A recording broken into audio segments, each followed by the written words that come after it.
Hello, my name is Weston Cox, and I'm going to be going over Budweiser in Europe. I'll be talking about the different actors and forces in microenvironment and macroenvironment.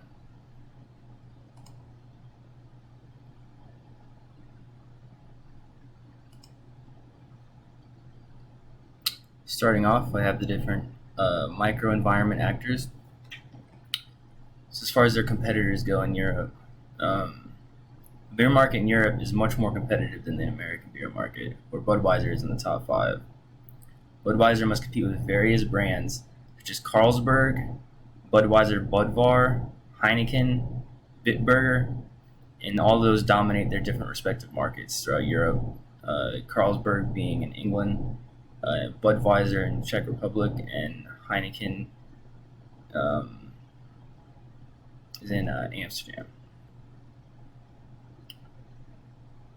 Strategic moves by competitors. In an ongoing lawsuit dating back to 1907 with Budweiser Budvar in the Czech Republic, Anheuser-Busch is not actually allowed to use the Budweiser name in most of Europe. They go by the name Bud in the countries that they aren't allowed to.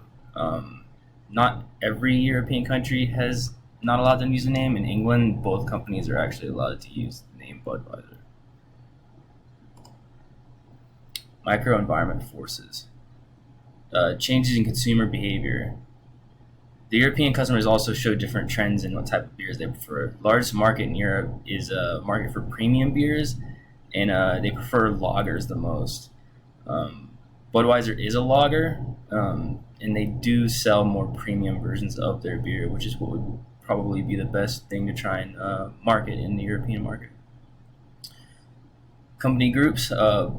Budweiser is one brand produced by Anheuser-Busch, which controls 50% of the global market, and they're top 5 in America. Though Budweiser is focused on expanding their European market, they don't actually have any breweries they operate outside of the United States. Macroenvironment actors.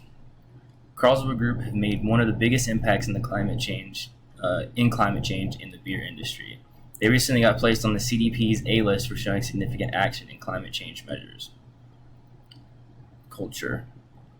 One of the harder parts about trying to break into the European market is culturally a lot of the European countries have brands that have been around for over 100 years, like Budweiser in the United States.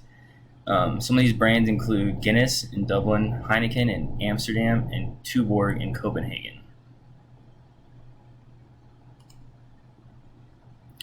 Macroenvironment forces. Media.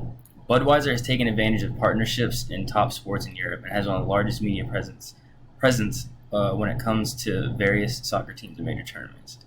They run ads during the FA Cup and Premier League games in England, and they also have Lionel Messi as their main sponsor right now, and they have various commercials with him promoting the brand.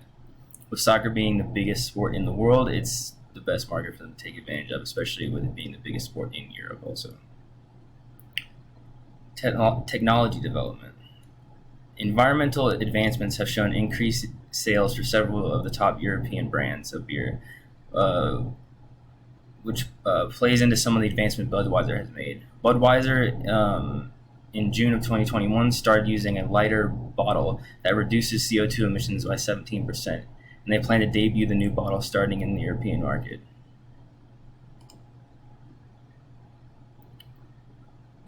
As a summary, Budweiser may be a staple in America, but the European market is a whole different market, with many of its own hurdles, unlike in America, where around 5 brands are at the top of the market. Europe is a wide variety of brands with no top brands for the whole entire market. Each European country tends to have a long-standing brand that dominates that specific region, like some of the ones I went over earlier.